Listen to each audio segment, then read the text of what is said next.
Hello, historians, and welcome to On This Day in History, your daily insight into what has happened in the past and how it has influenced the events of the present. On this day, because yesterday makes today and changes what happens tomorrow. So here's a short look at what happened today. On this day in history, the 19th of May, 1536, Anne Boleyn, the second wife of English King Henry VIII, was beheaded at the Tower of London on charges of adultery and treason.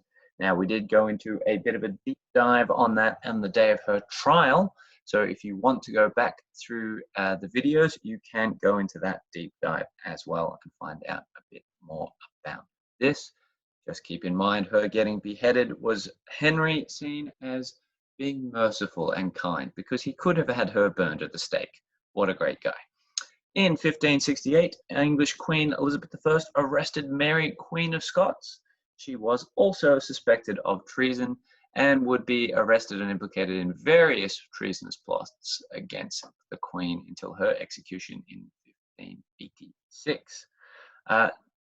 On this day in 1919, we see the beginning of the Turkish War of Independence as Ataturk, Mustafa Kemal Ataturk, leader of the Young Turks, begins a internal revolution. This is what sees the formal end of the Ottoman Empire and the beginnings of modern-day Turkey. In 1958, on this day, the US and Canada joined forces to form the North American Air Defense Command, or NORAD. You've probably seen or heard of NORAD in a lot of American movies, like in Armageddon. It gets a lot of references, Deep Impact, when there's an asteroid heading towards Earth and they track it with NORAD. A lot of UFO movies or TV shows reference NORAD as well. And on this day in 1999, Star Wars Episode 1, The Phantom Menace, was released. Now, the reason that is of particular significance is that is 21 years ago. Now, 21 years previous was when the original Star Wars, A New Hope, finished its run in cinemas, having been released in 1977. So it was kind of a big deal. There hadn't been a new Star Wars movie for 16 years, since 1983's Return of the Jedi. And it was huge when this came out. Oh my God. I remember I was so excited as a kid, only to go to the cinema and watch it and be like, oh, I suppose it was all right. Anyway, moving on. The prequel trilogy may not be the greatest thing of all time, but it made hundreds upon millions of dollars at the box office, and it gave us the canon of the Clone Wars. And if you haven't checked it out, check out the animated Clone Wars series. That is actually pretty good. Well, we all know how that turned out. Now, for the deep dive of today, bit of a funny one, I think. We're going to look into this NORAD, North American Aerospace Defense Command. Now, the reason I thought it was worth looking into that is because I think it is very much misunderstood. But at the same time, it also is emblematic or symbolic of the time in which it was created. So it stands for the North American Aerospace Defense Command, an organization run by the governments of Canada and the United States. Anytime I have seen NORAD reference in a movie or TV show, there's no reference to Canada whatsoever. Poor Canadians. They're doing half the work and getting no credit in pop culture. But it is designed to monitor the skies and all activities around North America's airspace, so all around the United States, but also all around Canada. It's actually split into three different sections, which is the mainland United States, we're talking LA to New York, then Canadian airspace, and then also Alaskan airspace. Now, this was considered to be quite necessary when it was created. Now, when you go there, they have a banner that hangs in their command room, which says, "We have the watch." They are there to watch the skies. Now, why were they watching the skies? Well, because in the Cold War, there was a genuine fear that Russia, or the USSR at the time, the Soviet Union, may launch a nuclear attack on either Canada or the United States, or on the United States via Canadian airspace. because even though every world map you've ever seen shows the USSR or Russia across the way from Canada and the United States, keep in mind the world is a globe, and they actually essentially share a northern border where the North Pole is, the Arctic Circle. Over the top of one side, you get the USSR. Over the top of the other, you get Alaska and Canada. So they're actually a lot closer than people first realize if they are thinking of the world as that flat map. So this was a way of looking out for a possible nuclear attack. Its stated purpose was the 3 Ds: deter, detect, and defend.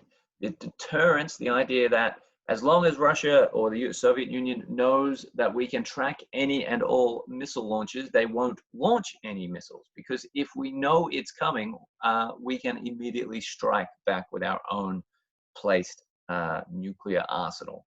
So that's going to deter any attack. Obviously, it's going to detect, as in it's going to find any missile launches, and defend. If you have found a missile launch, perhaps you can intercept it or employ particular countermeasures as well. So it was actually considered to be quite an important department. Now, with this, it is a government agency. They haven't necessarily had a perfect record, and America has been on the verge of nuclear war due to a couple of errors from NORAD. So a couple of false alarms. In late 1979, a technician had loaded a test tape into the warning system. So it was meant to be a drill.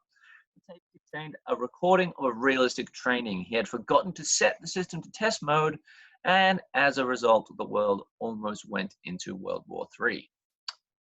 Whoops. So he had put in a tape which was saying, as a training drill, nuclear launch detected, missiles on the way, 18 minutes to impact, blah, blah, blah. And as he had not set it to test mode, it broadcast across the entire command structure and nearly resulted in World War III. It didn't, fortunately, but it nearly did. And a year later, another false alarm because of a fault in the system. This was not a human error. This was the system faulting, like when your computer freezes, only in this case, the computer freezing nearly blew up the entire world. So there was a failure system that wasn't supposed to indicate, unless of course an actual nuclear missile was coming, and it flashed that a nuclear missile was coming, even though it wasn't. So the Pacific Military Command actually launched bombers into the air loaded with nuclear weapons, and they were very, very, very prepared to drop them onto their targets. In fact, landed nuclear missile silos were also prepared and were ready to launch intercontinental ballistic missiles, and it would have been tragic. But then eventually, the Strategic Air Command confirmed that, whoops, that was a mistake. That's not a real thing. So literally, because of human error or computer error, the world nearly came to an end, because if nuclear weapons were launched by the two superpowers in 1979, that would have literally ended the world as we know it. Whoops. Okay. Now, this is kind of funny in terms of what NORAD actually does and why you may have heard of it previously before. They actually track Santa Claus. Keep in mind, if he is delivering presents on Christmas Eve flying out of the North Pole, that means he must cross Canadian and United States airspace. That would fall into their jurisdiction to track. Now, this actually is done every Christmas Eve. Thousands of children can receive updates about Santa Claus's location from the military-grade facilities of NORAD. Now, this actually began, again, as a result of a slight error, but it's kind of amusing.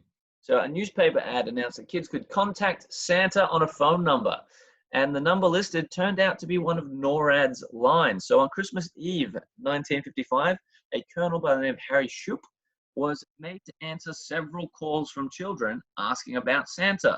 Now, keeping his cool rather than blowing the whole Santa Claus truth, what he said was, oh, absolutely, we're tracking him. We can see him coming across this way. He'll be at your location. He'll be delivering presents within a few hours, but only if you go to bed and things like that. And this happened again and again. And so from then on, the tracking of Santa's sleigh became a tradition for NORAD. So every Christmas Eve, NORAD stops looking for UFOs, aliens, asteroids about to hit planet Earth, and nuclear weapons, and they devote all their attention to where Santa Claus is, which is kind of funny and kind of cute when you think about it. But we all know that that doesn't necessarily mean they can find Santa, because obviously Santa moves too quickly. That's the reason they might not be able to find Santa. I can't think of any other reason they wouldn't be able to actually find Santa Claus at all, except that he must move so quickly. That's the only reason. We can all agree on that. Okay, so that is the reason NORAD was invented, was to protect the United States and Canada from possible nuclear attack.